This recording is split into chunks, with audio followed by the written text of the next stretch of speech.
আলামিনের দরবারে তোমার জন্য দোয়া করব, আল্লাহ পাক রব্বুল আলামিন তোমাকে এই খেজুরের বিনিময়ে জান্নাতের বড় বড় খেজুর দান করবে। মুনাফিক লোকটা জবাব দিচ্ছেন, আমি যদি এই খেজুর জান্নাতে পাই আর দুনিয়ারটা ছেড়ে দেই, তাহলে জান্নাতেরটা তো বাকি, আমি বাকির আশায় নগদ লাভ ছাড়তে রাজি না। পড়েন নাউজুবিল্লাহ। নবী বুঝে ফেলছে পাক্কা মুনাফিক, বাকির আশায় নগদ লাভ ছাড়তে কি নাই, রাজি নাই। বাকির আশায় নগদ লাভ সে ছাড়বে না। সে কি করবে, ওই লোকটার থেকে নগদ আপনি আমার খেজুর আদায় করে দেন। আমাদের সমাজে এমন লোক আছে দেখবেন, দুনিয়ার কাজকে প্রাধান্য দিয়ে দেয়। অনেকেই বলে হুজুর আমি জান্নাতি না জাহান্নামী। ভাই আপনার কাছেই প্রশ্ন রাখলাম, আপনি চিন্তা করে দেখেন আপনি জান্নাতি না জাহান্নামী। যখন আপনার সামনে একটা আখেরাতের কাজ আসবে, একটা দুনিয়ার কাজ আসবে, দুনিয়ার কাজকে লাথি মেরে যদি আখেরাতের কাজকে অগ্রাধিকার দেন, তাহলে আপনি একটা পাক্কা জান্নাতি মানুষ। সুবহানাল্লাহ।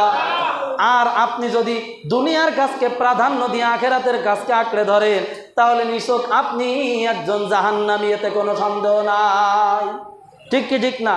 এই লোকের ভিতরে আর ওই মুনাফিকের ভিতরে কোনো পার্থক্য আছে? আল্লাহ পাক রব্বুল আলামিন এজন্য বলেন, ইন্নাল মুনাফিকিনা ফিদ-দারকিল আসফাল ফিদ-দারকিল আসফালি মিনান নার।